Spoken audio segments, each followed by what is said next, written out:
You're tuned into RX Radio. Movement prescribed. Brought to you by Prescript.com. A personalized approach to keeping you healthy and making your best even better. Your hosts, Dr. Jordan Shallow and Dr. Jordan Jiunta.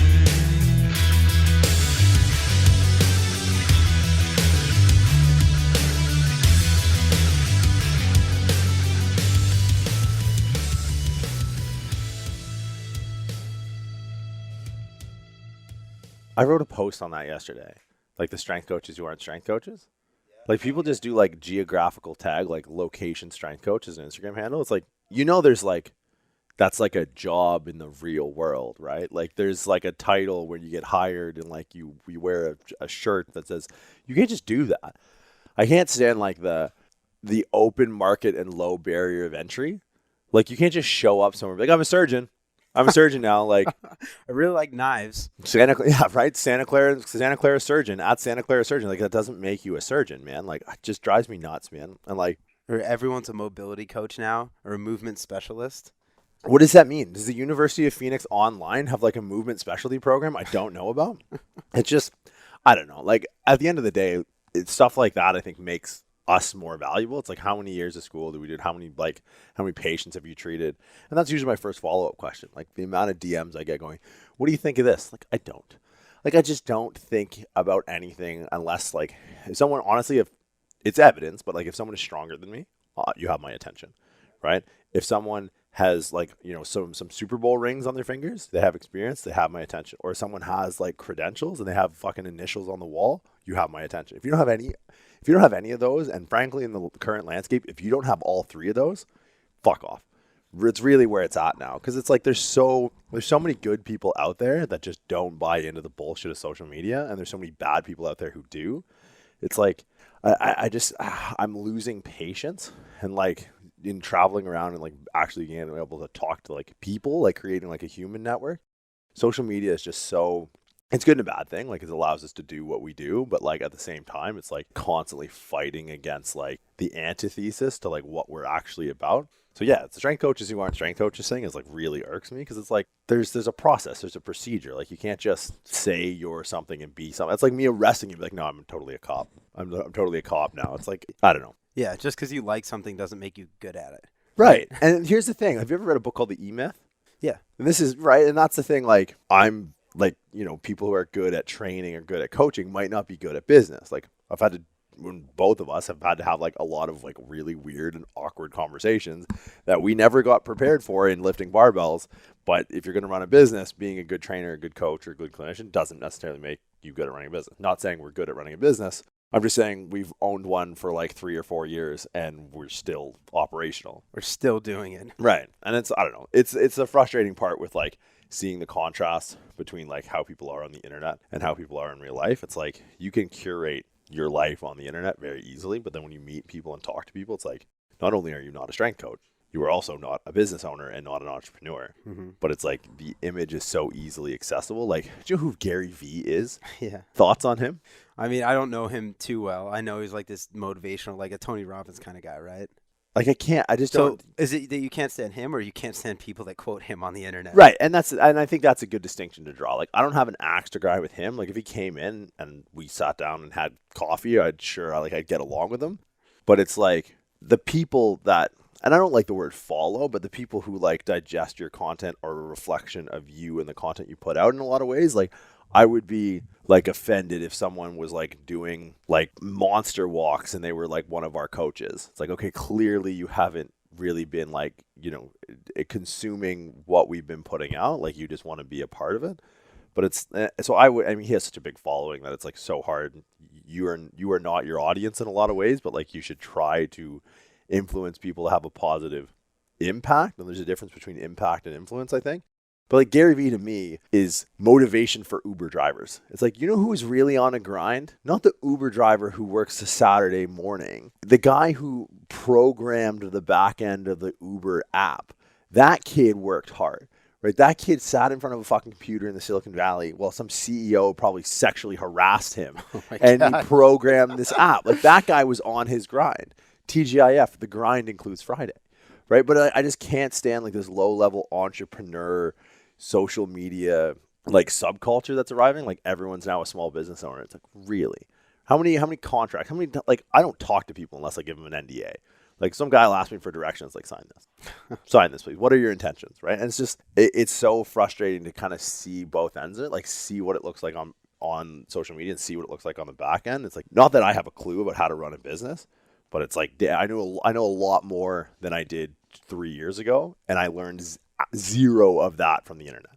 That's absolutely true. And on the internet, there's not a one-to-one correlation of how you look on the internet or how many followers you have to who you are and what you're doing as a person. Right. Right? Like there's these people with these incredible followings for doing things that look good for 15 seconds at a time.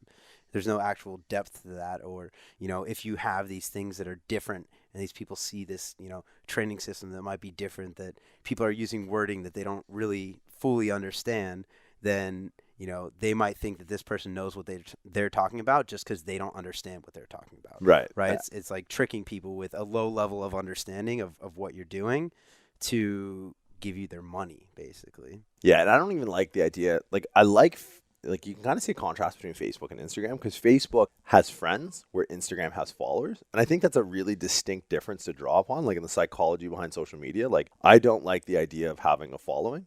Like, just in the wording of that, it's really strange. Like, I don't like the ascension and like the hierarchy that gives you. Like, I know some people who follow 0 people. It's like, I'm unfollowing people with followings and following people who follow me, right? Like, because it's like, oh, cool, man. Like, you took time out of your day to like repost one of my things. Like, who the fuck am I? Like, I'm just some meathead that talks about lifting weights. I'd much rather see your cat and your Starbucks order than some jackass with like a highly edited, curated picture of him living some outlandish life.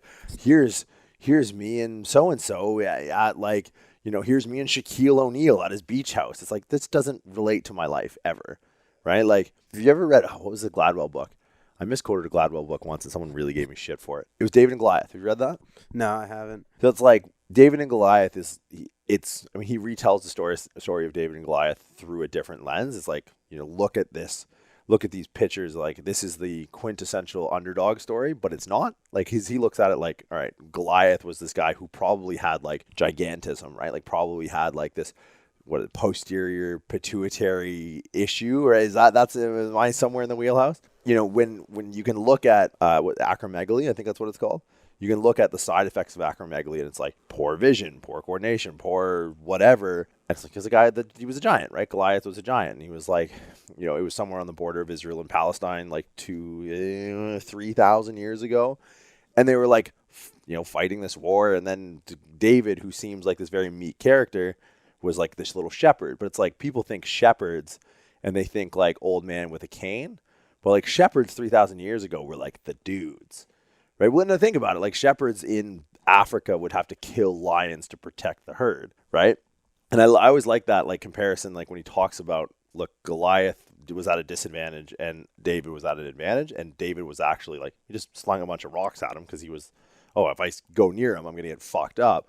But like the idea of David being a shepherd and a shepherd being like a formidable opponent in that like David versus Goliath story, it's like, I'd much rather see people who are like shepherds, because there's a lot of talk in the fitness industry around like every Monday there's a wolf or a lion picture out there somewhere, right? And then there's this lone star mentality what comes with like leading the pack, and it's like, yeah, like to lead and have a following is one thing, but I think if you kind of bring, like, because a shepherd doesn't walk in front of all the sheep, he doesn't walk behind, he kind of like, hey, go, we're gonna go this way, right? I'd much rather see people who are trying to do that than like.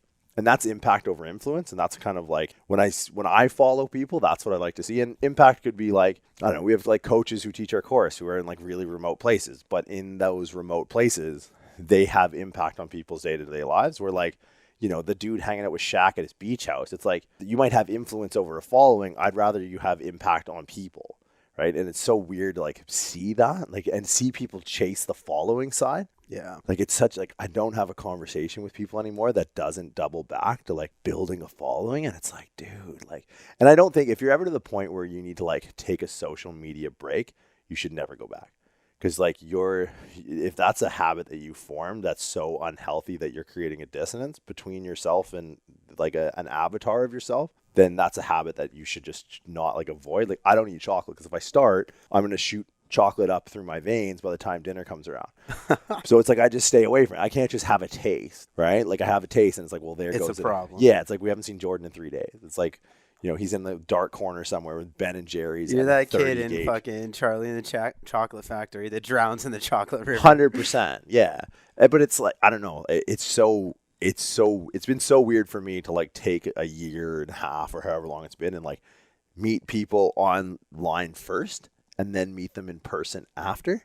That's kind of the way of the world now, and it's weird. Yeah, it's less foreign to me now because it's been happening for so long. But the first couple times you do it, you're like, how do I act? Do I know this person? Do I act like I know this person? And that's It's a the thing. fucking There's weird different thing. levels of like detail that people know about your life. And, you know, you get to decide to what level and depth of detail that is based off the stuff you put out. But I was in Toronto like 4 weeks ago, and I was pulling up, and shout out, if this dude's listening, man, it was cool, but like the novelty will never be worn off. Like I have friends who are like super influencer people, like people we know like have crazy followings and you can't go anywhere with them and they get annoyed by it. I'm like, I thought it was a cool, like, so you know how you pull up to an airport and when you're waiting to pick someone up, there's like that one dude who's got like the shittiest job ever and has to tell you to keep it moving, and you're like, yo, I can see my friend like picking up his bag, like fuck off, I'm not moving. So you drive really slow and he starts to write you a ticket. Pearson Airport, downtown Toronto, not a car in the parking lot, like small city airport. And this dude is just up in my eyes. Like I'm waiting to pick up my buddy Luke, who's flying in from Windsor. And this guy's like in my eyes the whole time. And I was like, is this motherfucker really going to tell me to move? Like, is he really going to come up here and tell me to move my car? There's no one around and it's fucking snowing sideways. And he's looking at me. I was like, oh, jeez, I'm trying not to like pay attention to him. And my buddy comes out. Like gets in the car and there's like a bunch of us in the car already, and then the guy walks over. I'm like, dude, he got in the car, we're leaving, and I was just about to start reaming this guy out before he opens his mouth, and then he was like, oh, like, are you the muscle dog? And I was like, oh my god, like I almost fucking ripped this dude's head off. But it was like you go to a gym and you obviously expect it, right? Like if you go to like a weightlifting gym anywhere in the Bay Area, you show up like, oh yeah, you're the guy, like RX'D Radio, and you kind of expect it. But like that was a really weird one, and like some friends in the car like, is that annoying? It's like, fuck no. The fact this guy knows who I am is the reason I don't have a job. Like, that's incredible. Anytime that happens to me, I'm like, oh, sweet, dude, you actually listen to me? Like, I apologize. Dude, me too. I'm so sorry. We were just at University Nationals lifting, and there was like a couple of the college kids there. They're like, oh, dude, you're Jordan, right? We listen to the podcast. I'm like, no, you fucking don't. No, you don't. Like, I Who don't put know. you up to this? Was it Big Dick Kels? Yeah. Did Big Dick Kels put you up to this? That's exactly who it was, him and his big old dick. But dude, I fucking love it. The fact that we've been able to like make an influence on these people from this little fucking room. People with always our- saw this place. I know. This is home, man. This is like the closest thing I had to home for a long time.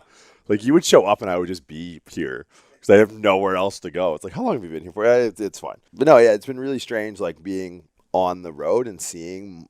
It's like an arms race. There's an urgency with social media presence, like, and it's like, dude, it could. And I put up a thing yesterday, like, it could go dark tomorrow, right? Like, and it's a weird thing to think about, like legacy, but most people's legacy would go down with their page, with their content. And it's like, man, you should probably work on yourself. You should probably work on yourself. And as like, if there's one thing, like you run into like a lot of drama with like who you can like whose sandbox you can play in when like you travel as much as me. Like, oh, if you go to this gym, then you can't go to this gym, like because they're not friends with this one. Like, what is this? The Capulets and the Montagues? What fucking Romeo and Juliet? Like, we're lifting barbells. Like, let's relax. But like you see a lot of that like infighting, and it's like it just goes to show you that people have to have problems. It's like, and all these people who are at the point where it's like, if you're worried about whose gym someone is going to, like, you don't have a problem. Like the last episode we put up was with a guy named Bill Elliott who this dude had a triple bypass at 8 years old. Yeah, so me and Killian interviewed him in Toronto. He's the youngest person in North America to have a triple bypass. He had like a familial hypercholesterolemia, which is like,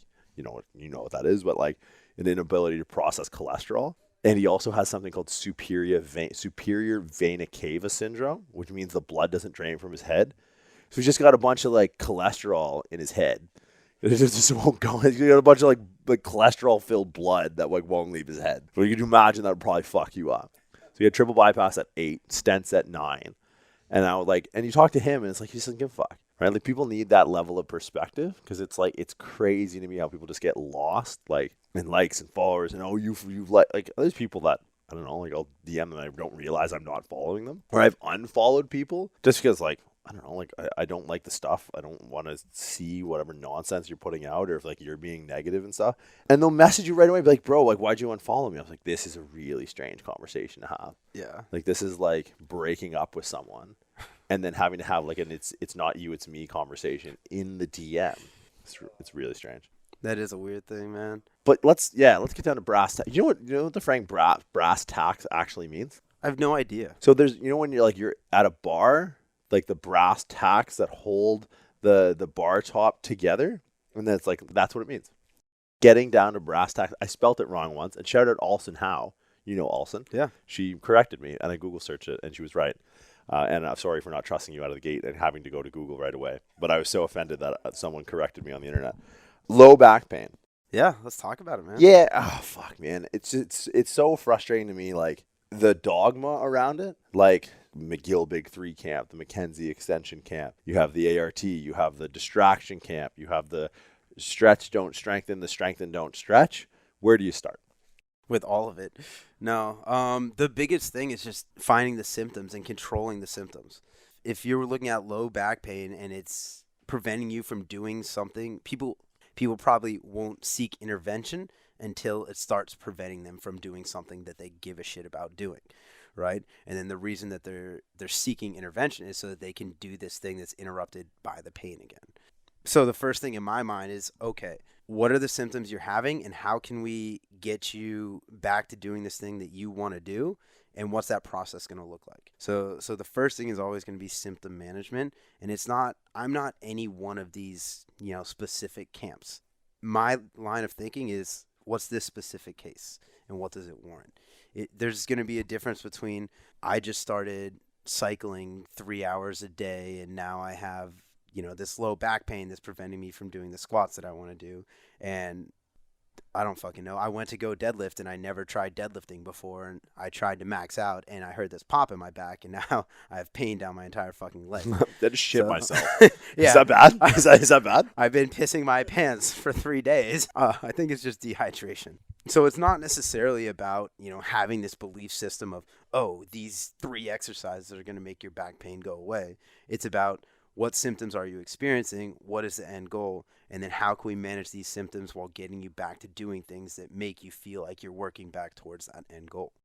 Yeah, I mean, I look at injuries in 2 ways. Like, there's an equation from a biomechanics standpoint, and understanding too, like, and I can't stress this enough. And like, the more experience I have, like, the more you realize that, like, we live in a system of applied biomechanics. Like, that's like me and you as chiropractors. I think the way we think is very much through that neuromuscular skeletal lens. Absolutely. But then you start to see, like, this is one system in the body that interfaces with every other system simultaneously. Like, we live in Santa Clara and San Francisco. You're 5 hours to Hawaii. How many times I've had patients when I was in practice fly to Hawaii, and all of a sudden that low back pain is just like it goes the way, so it's like, is there different gravity?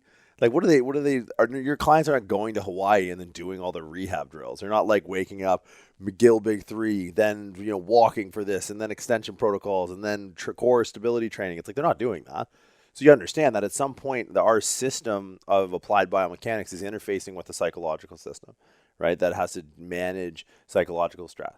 And then you realize, well, stress is just an aggregate. And then you realize that, nutrition, hydration, and all these other subsystems have an effect, and they all touch and to a certain degree overlap. So it's like this massive Venn diagram. So understanding, like, okay, what's my jurisdiction in this Venn diagram as someone who deals with applied biomechanics and a little bit psychology if you're able to, manage patients effectively. But to me, an injury in biomechanics is applied force greater than tissue tolerance.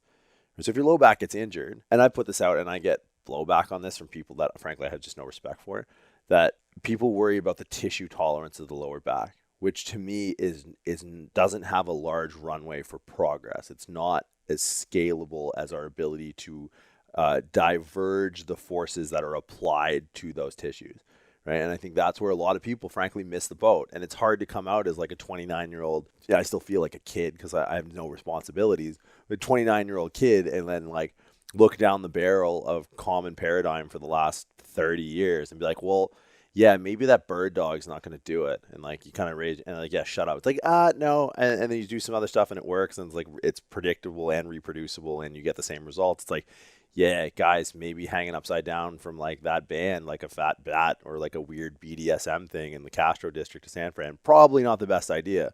So it's like, I always make this comparison. Like if you had a client that got stabbed in the forearm every week, it's like you wouldn't try and reinforce the forearm. You wouldn't be like, you wouldn't come, fucking happen again, man. Like went out and they went right for the forearm again. It's like, you wouldn't be like, oh, okay, I know what we'll do. We'll put like tinfoil around the forearm. It's like, obviously that's not going to work. And they go out and they get stabbed again. It's like, oh, fucking tinfoil didn't work. We'll wrap a phone book around it. It's like, well, that didn't really work either. But that's what people are doing when they like try and strengthen the lower back.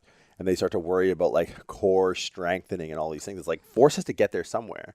Right. And if it's getting in there consistently, it's not about necessarily the applied force of the tissues that have to resist this force or exert this force. But why is there so much force going there? Like, you won't tell this guy, like, oh, put a phone book around your forearm if you get stabbed there every week. It's like, stop going to that fucking neighborhood where you're getting so much applied force to the forearm. Right. And it's like when you look at injuries, applied force greater than tissue tolerance, and you worry about the applied force, that actually addresses the biomechanics of the injury. It's like, well, how are your hips functioning? What's your mobility and stability through the hips? How's your upper back and thoracic spine? Do you have enough rotation so your obliques can stabilize your pelvis through your anterior oblique sling, so that your lats can stabilize your pelvis through your posterior oblique sling, that your lats and your glutes can work together, that your glute med and your opposite side QL can work together. Then yeah, like there is like, there's the insidious conversation of like multifidus and rotatories and like deep true spinal muscles that I think most people miss the boat on. Like that's my biggest grievance to file with, like, frankly, people that use social media as a platform and put out basic shit that's been out there for 30 years. It's like time to update the software. Like every time I see like an advanced lifter doing a bird dog, I cry a little bit inside. And there's a therapist standing over them like, well, we're doing the bird dog and anti-rotation. It's like, unless his sport is crawling around on his hands and knees, it's not a transferable stimulus. Thoughts? Yeah, absolutely. I mean, there are specific regressions that have to happen, but that's just a stepping stone in the process, right? I don't necessarily have a problem with bird dogs or side planks or any of this stuff, but that's never the end goal. You're never going to get, I recently worked with a powerlifter with, a pretty significant disc herniation that he had multiple flare-ups with before coming to me. And every single time it was from a large part of his rehab. And now he was, before I ended working with him, he was hitting PRs on his deadlift. But a large part of his rehab was deadlifting. And not deadlifting, it's not necessarily the what, it's the how, right? It's how are you deadlifting? So we did do some pretty basic regressions in that phase where he was still having pain and he couldn't necessarily go into any spinal flexion without, essentially he couldn't get into a deadlift setup without getting some sort of provocation of his symptoms. The first thing we did was not get into a deadlift setup, right? The first thing we did was practice spinal bracing, breathing, hinging, and doing these things properly. And then, like you said, you have to take a look at the big picture. Are you moving in a way through your hips that's going to allow you to use that leg drive through the floor and transfer that through a stable spine into that barbell? Because that's what you're doing when you're deadlifting, right? You're creating force with the ground and transferring it to something that's in your hands. So anytime that there is basically any lack of stability in that system, that's where you're driving the force into. And in this case, it was the discs of his lumbar spine. Right. So the first thing you have to do is learn how to stabilize your spine. So for someone that doesn't have a good concept of that, I don't have an issue with introducing things like a side plank or a bird dog to build that awareness. But you will quickly outrun that stage if you're anyone who's lifted any type of meaningful weight or done any sort of really meaningful athletics, right? That should be buy-in before you do this stuff. And in this specific case, it was a younger kid who had started lifting without a coach, without much instruction. So he was just not set up for success in that way. So we took it back. We learned those specific things. We talked about spinal bracing and we talked about how to stabilize the spine and then move with that. So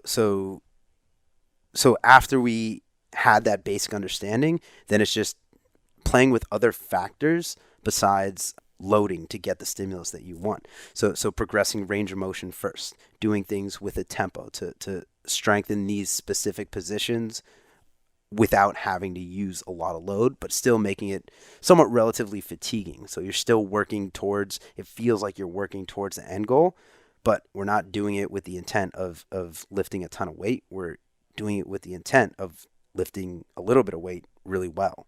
Yeah, I mean, I look at that like, I think the biggest thing when it comes to getting over an injury, one of the biggest things, especially if you've been an athlete and you've been severely injured, one of the psychological barriers you're going to have to overcome, which coincides really well with the physical barriers, is fear, right? Is the fear of the pain that comes with performing that movement in a way that causes pain. Yep. Right. And it's like, if you look at the psychological, the like procedures around overcoming fears, and I'm talking like Maury Povich shit. Like, this person is deathly afraid of bags of milk, and it's like, whoa, what will happen next? Back from Maury in 5 minutes. Like, but it's like, it's graded exposure, right? That's how you get over a fear. Like, for the longest time, fucking hated spiders. Like, as a kid, my house is like 4 levels at home, and it's not big. It's just like half of it's in the basement because it's, just in case it snows so much and you need to bunker down how you can live comfortably in half a house that's like 12 feet below the earth. And it's like, my basement would have spiders in it because it was damp and it was cool, and that's where spiders like to live. So I wouldn't go in the basement. Mom would be like, oh, you want more milk? Go to the basement. It's like, all right, I'll put fucking water in my Cheerios. Screw you. I'm not going down there. I'm going to die. Like, this daddy long leg is going to kill me. And now it's like, over years of just, running into spiders, like, oh, son of a bitch. Like, I was teaching a level 1 course in Australia at 1 a.m. in the morning. So online, we're teaching the PSL 1 course, and like, it's set up for, there's a few times that the course runs, so I can pretty much touch all time zones in the world. So in North America, it's like, on East Coast, it's 5 to 7 p.m. one night and 8 to 10 a.m. the next night. And I was like, oh, sweet. Yeah, we fine. Next thing you know, I'm in Australia. It's 1 a.m. I'm like, ah, shit. And a fucking cockroach ran across my screen. And it's like, I'll get Renee to pull up the video and I'll post it. Dude, I was like, I don't know. I was going on about hip whatever mechanics. I forget what week we were teaching. It was around the new year. And this fucking like fear factor son of a bitch cockroach just ran across my screen. And dude, I almost shit my pants. But if I was 7 and had no exposure to like insects and I had that fear, I'd be fucked. I'd be paralyzed. I'd be crippled. Right. But graded exposure over time, like, yeah, I've seen spiders the size of my head, man. Like, I spent a lot of time in Oz, and like, I've seen big ass spiders that, what do they eat? Birds and small children. It's like, fuck me. But it's the same thing with what you described with exercise and overcoming that fear. It's like, don't put them in painful positions, number one. But you alluded to it too. Like, strengthening a disc really doesn't work because there's nothing to contract. It's like an annulus and a nucleus, and you got like, your dorsal root ganglion that innervates the sensory perception around that disc. That's really it, right? So it's like, why is there so much force going to the disc? What are the lats doing? And by extension of the lats, how function our shoulders? How well can we flex and externally rotate our shoulders? How well can we use our serratus to actually train our lats rather than just training our rhomboids and doing lat pull downs by squeezing our shoulder blades together? So it's like, wait a minute, you're telling me serratus dysfunction on one side can be an underpinning for abso-fucking-lutely, because if that lat's not checking the force at the gate, that force is going to the first place that's going to allow it in, and that's going to be a disc because you can't fucking contract a disc. Exactly. Right? And that's the dumbest thing, like I see with all these people who just look at the black and white images, like they just look at the MRI. It's like, the goal and what we try and do from like Prescript, from a programming standpoint, from the education side, is like, being able to predict how we're applying force where is biomechanics. But we look at physics, and you look at the guys who are looking at the black and white X-rays and MRIs. It's like, this is devoid of function. There's no gold standard of functional assessment, and that's what we try and do is like, look, here's how per the individual, based off of the tasks they want to perform and the tasks they can't perform, here's an assessment that scales, that's gold standard, that we can now put up against a gold standard in structural assessment. So I can see, like you said, a considerable disc herniation in a lifter. Like, that's serious. If you read a radiology report and you see something with 2 digits in it, it's like, whoa, dude, like 13 millimeter disc herniation. Like, you done fucked it, bro. Like, you done fucked it right up. But I know a guy, I was in Toronto, the owner of Fortis Fitness, Sean Kelly, was doing like a car jack deadlift with 900 pounds. The guy's almost 50. Yeah, and he did it in good. Like, he went and he fucked it. And like, the orthopedics or the MRI place called him The radiologist called him and said to go to the hospital. Not a good sign. Right? Yeah. This is an emergency. Don't panic. Are you on your feet?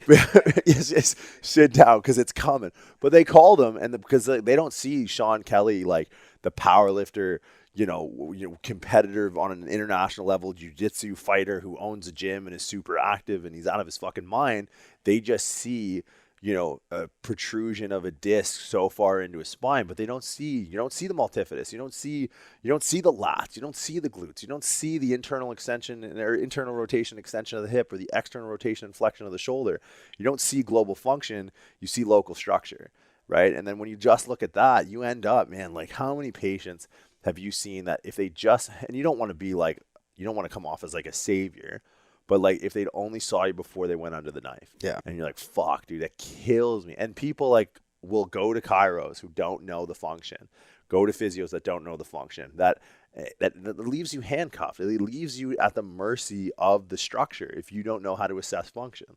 And it's like function is kind of lost all meaning, but it's like when you know what to look for, you can see things that other people don't see. It's like I see a black and white image of an MRI and they go, you might as well show me like hieroglyphs in a cave somewhere. Yeah. They're as equally as relevant to your condition as that. Yeah. There's no bearing. Yeah. A lot of times, the only time that I'll order an MRI is if this person just like is so thick-skulled that they just don't understand that this is what they need to change. Or they're going to keep doing what they're doing and doing it to the extent that they're further going to hurt themselves. So I will order the image so that they can see, oh, something's wrong here. I don't even care if it's herniated or not. I know what their issue is. It's, if you're having that low back pain, I don't care if you have a disc herniation. I care how you're moving and how you're repeatedly driving forces, as you said, into these soft tissue structures. And it's not even like that's in research. Like you can look at research around low back pain and realize that, look, everyone walking around with no low back pain, 20% of those people are asymptomatic but have a disc issue. It's like if n doesn't equal 1, like there's no cause and effect. I think the underlying cause of disc issues is you're down regulating potential nerve output to muscles of function that we're training improperly. Absolutely. You have an L3, L4 issue. That's going to press on a nerve, superior gluteal nerve, that goes right to the glute med. It's like, yeah, like you could be doing clamshells with bands until the fucking cows come home. Guess what? That's not how that muscle functions. Until we test lateral stability of the hip, we're not going to buffer force in the lower back. So you can sit there like some fucking dipshit like Jane Fonda on a Sunday morning, or you can monster walk your way to the gym and back. You're still going to be fucked when you get there, right? So it's like here you have someone who thinks prior to injury, I had 100% function. Now I'm injured. Now I have function to the degree of the injury. It's like, no. Your function was shit. Your ability to laterally stabilize the hip was poor. Your ability to externally rotate your shoulder was poor. That was why we got injured in the first place. So you were at 50% function. The injury brought you to 30% function. It's like, look, now we say we have a glass ceiling of 80% function because that injury will forever damage, or for the short to long term, damage our ability to actually regain that function.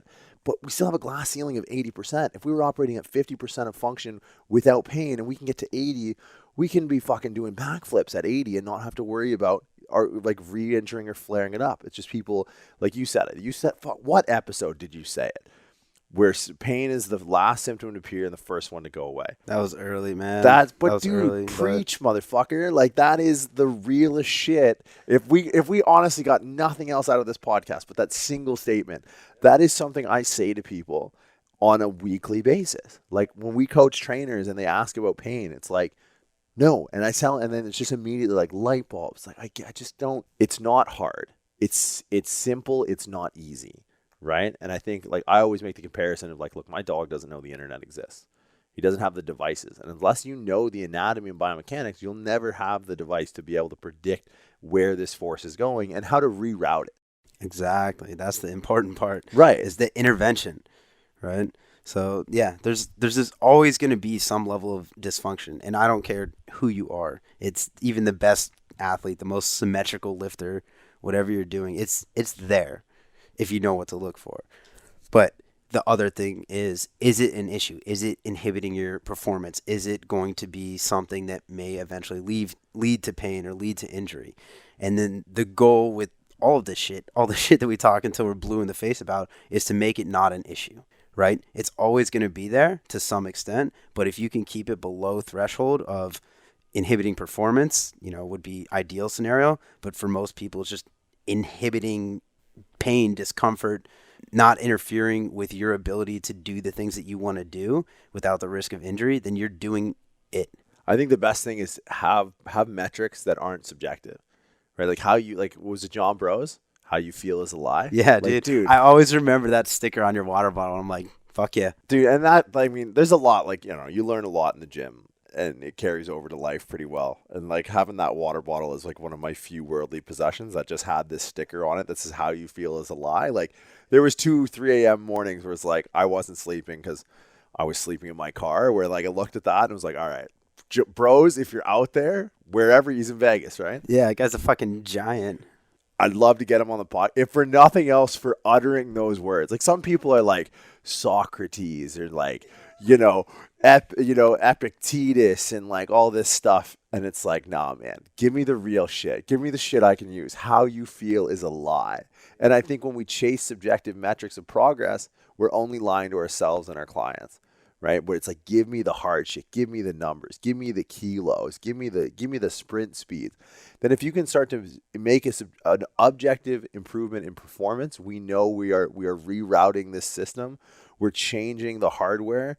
We're updating the software on hardware that we're no longer worried about, right? And if we can do that, and this thing starts to move faster, it starts to move heavier, then it's like, great, I'm building resiliency now in building that buffer of function. Like, we're building that reserve where, look, we're never going to be 100%, but give me, like you said, a threshold. You give me a distance from that threshold, and the way you do that is get faster, get stronger, get bigger, right? And you can't do that and be in pain. You can't do that and be dysfunctional. So I think, like, defining function and knowing how to intervene, that's going to how we start to play the true biomechanics game. Because, look, we went through, free body diagrams, and here's a stick figure, and here's a moment arm, and lever, and torque. And then you realize when you get out into the three-dimensional world, you're like, oh, this doesn't mean anything. It's like, I have to deal with gravity and people who move in 3 dimensions. It's like, this is useless. Mm-hmm. Just like you said, these people with these made-up credentials, it's, even if you have legitimate credentials, you have that doctor, you have, all your certifications, that's just buy-in. You have now been told the prerequisite knowledge to go and learn things in the real world, right? It's every day I'm making these connections. I'm realizing more and more about these things. And the longer you're doing it, the more experience you have, the more clients you have, the more you fucking do it yourself and do it wrong and fuck up and do it better the next time. You're honing your craft. You're getting better every single time. And I think that's where people miss the boat. I mean, you can't buy experience. You can try. And I see it like, oh, man, it just makes me laugh. Like, and that's something we drill in the coaches that we teach. Like, look, work for free. Do it for the experience. Don't do it for the credit. If I never see a PSL 1, level 1 coach on any Instagram page, I don't give a fuck. But if there's a world full of people who think more critically, because, like, our end game is like, yeah, we want to make, like, a contingent of shepherds, people that can lead their people. Like, I don't want to go to the end user. I want to go to the people who have the great. If I teach 100 coaches, I've just affected 5,000 people, right? But if I teach 5,000 people, that's where that stops. Or if I teach 100 people, that's where that stops, right? So it's like, if I just see a world where I walked into the gym the other day, the American Barbell Club, the old Golds there by school, and I saw 3 people, like, doing hip airplanes, and then they came up to me and be like, oh, like, dude, I got this off your thing. Like, my low back feels great. Fucking amazing. Don't care. Don't need a tag. Don't need credit. Got the experience. Sweet. Thanks very much. And it's like, I think, and that's where, like, to tie it all in, like, that's where the social media world goes wrong. It's like, what can you do for me? It's like, the second you start to frame your mindset around what can you do for other people, your problems will be solved, right? That's what you're after. I cannot stress that enough. Like, people feel so entitled, like, oh, what can you do for me kind of thing. It's like, dude, someone's offering you experience. Like, I had a kicker for an NFL team slide into my DM last night, and I was on a phone call with him this morning. And he's like, oh, like, this is, I was like, dude, shut the fuck up. Like, the fact that you want me to help you, how many people can get that, like, that experience? Like, here you got a dude who's like 60 yards out, no seconds on the clock for the win. Like, are you serious? Like, fucking 55,000 people? Yeah, I don't give a shit. Like, no one will likely ever know I work with this guy, but I'll be able to work with, like, a loaded gun of an athlete, and I don't care about the credit. Like, I care about the experience. Exactly, dude. And that's at the highest level too.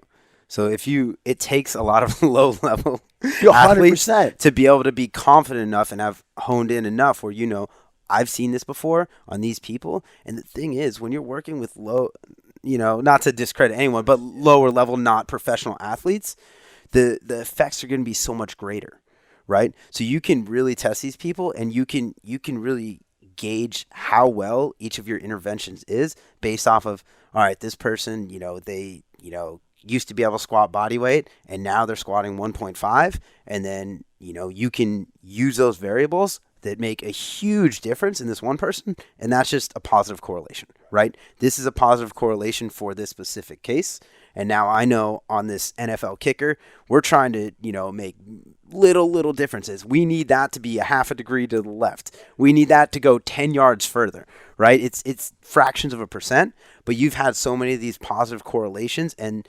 if we can have an impact of 50 pounds on a beginner's back squat, that's a pretty strong correlation. If we can make an increase of 10 pounds on experienced athletes back squat, that's a very positive correlation also. And then you hone that. So when you get to these high level athletes, all right, I have all these positive signs over here, all these negative signs. We're going to do this, this, and this, and you're going to get that 0.5% that you need to make that field goal. Yeah, and that's the thing, man. Like that's going to Disneyland. That's signing the fat contract. And that's fulfillment. Like, and that's equally as fulfilling for that guy relative to his experience as the guy walking in off the street. Like, don't discredit, again, the impact that you can have. Like, 50 pounds on someone's back squat who's like, a lawyer, and the rest of his job is like, in the hands of everyone else, and it's all stressful and caseload and all this crap. But then he can go into that, and on that one day, that's his right through the uprights, right? That's his 4th and long. Like, that's his Super Bowl ring where he can go in there and do that. Like, because it doesn't mean much to you or relative to that, fuck you. It has nothing to do with you. And I think that's another thing people need to realize too. It has nothing to do with you. Nothing, man. Right? Like, you are a servant. Like, and that's the shepherd thing. That's why I really like that story. It's like, because there's too many people in the fitness industry who perpetuate bad information, who fearmonger to get following and get buy-in that way. It's like, no, man, just be amongst the people. Like, you're just trying to lead, and like the more paths the more routes you can take. And it's like, look, every now and then, man, and that's what I love about like Malcolm Gladwell's his perception of this story is like, Shepard's a bad dude. The Shepard's fighting, like, every now and then, like, one of these wolves is gonna step up, and you just fucking put him down.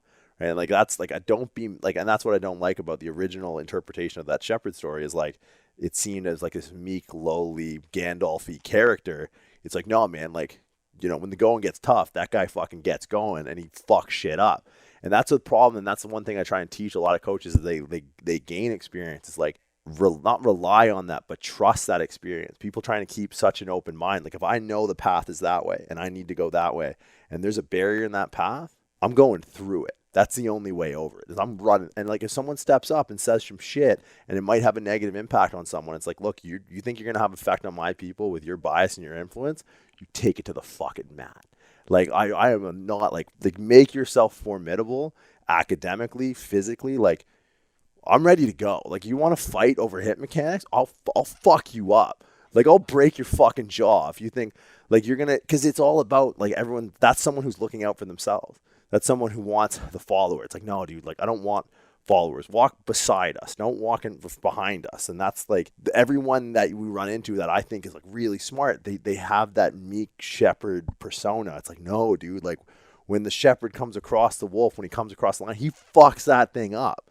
It's like, and I think if more people trusted their experience and knew that they were doing enough and with good intentions, and we're constantly pursuing like higher knowledge. Like, look, I was in Singapore, I don't know, pre-coronavirus, and like, because I'm here now, which we'll talk about that because I think that's a conspiracy theory. But it's like, and someone asked me for directions. And it's like, I like helping people. And everyone says, oh, I really like helping people. That's why I got into it. It's like, yeah, but you're not helping anyone. Gotcha, bro. You're going to go to the temple up there, right? Where Buddha keeps his tooth. And you're going to hang a right. You're going to run into a place that sells cold chicken and gives you hot water. It's like, I have no idea where the fuck I'm going. But I want to help this person. It's like, yeah, but you don't know the path, man. Like, you can't lead anyone if you haven't walked there yourself. Yeah, some of the smartest people that I've met, the people that have their shit together the most, are the last one to give you their opinion for a couple of reasons. First off, the first person to give you their opinion, I don't know, you might want to throw that out. They're probably extremely biased and you only know as much as you know, right? Right? You say it all the time, is you don't know what you don't know.